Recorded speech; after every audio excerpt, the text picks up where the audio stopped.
My name is Rune Andersson. I am professor in global health at Gothenburg University in Sweden. Today, I will discuss how we can stop the leading cause of death among the small children. In the Bible, we can read about King Herod, who tried to kill all boys in Bethlehem below the age of 2 in an attempt to kill Jesus.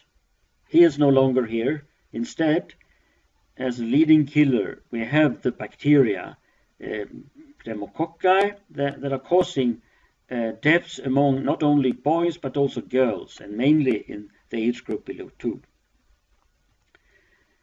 In New England Journal of Medicine 2012, we can read that worldwide infections caused around 15 million deaths, and out of them respiratory infection were responsible for about 4.3 million. Many of them were children in age below 5. If making the country's size corresponding to the number of pneumonia deaths, Africa and South Asia is very marked. You can see here at the map.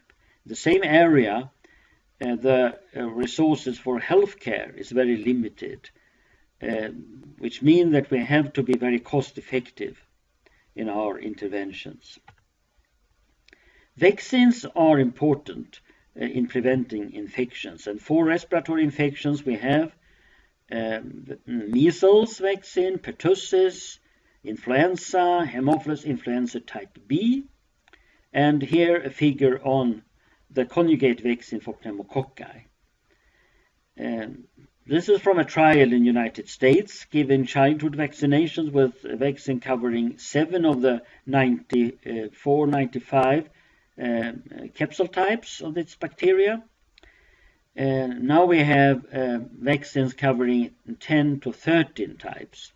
But even with this 7 valent vaccine, we see a very dramatic decrease in the number of cases in the age group below 5 to around 1/4 of the initial. Also in the age group over 65, we see a decrease, most slowly and not that marked, and that is without giving them vaccination. It is the effect on the grandparents by the vaccination of the grandchildren. So that's also good. By help of the Global Alliance for Vaccines and Immunization in Geneva, it has been possible to reduce the cost for these vaccines for the low-income countries. So per dosage, it was in 2011 possible to distribute and produce this vaccine for $3.50 compared to $95 for the rich country, who also cover the cost for development and research.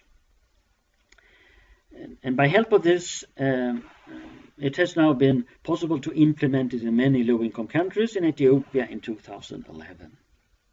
And this needs to be done.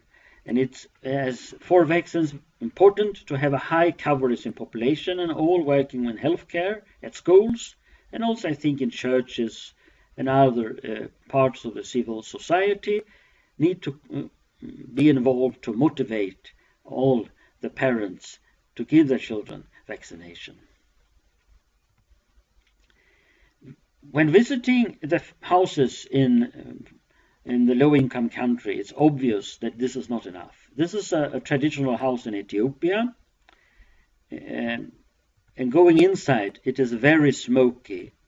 The food is made on open fire that is burning the day and night around, with more intense fire during the cooking, 1 to 2 hours time, 3 times a day. The children and the women are living indoors together with the animals most of day and night, and severely exposed to the smoke, which has been shown to relate to the risk of having severe respiratory infections. This needs to be done something to reduce this problem. In Gothenburg, we have researchers coming together in a multi-professional research group. We called us CLARE, for Clean Air Research and Education, because we know from the hospital view that it is not enough that we as medical doctors and laboratory staff work with this problem.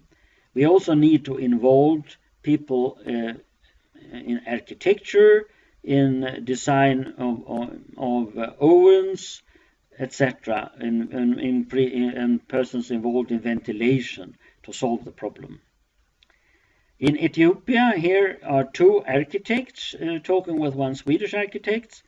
The Ethiopian architects have constructed a new house with the oven placed in one side with better ventilation, the animals in a separate part outside the house, but still possible to see from inside the house.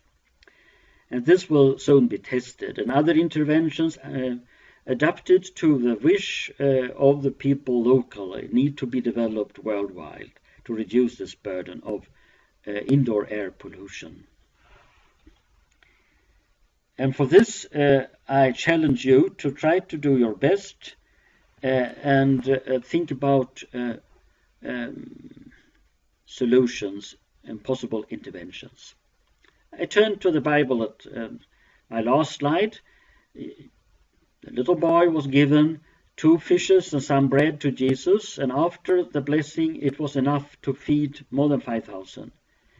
And after they have what they need, it was 12 boxes over to continue the sharing. And this important message need to be shared, and you need to we need all to motivate the people to do something to reduce the smoke indoor from cooking, but also, of course, smoking from tobacco worldwide. Thank you.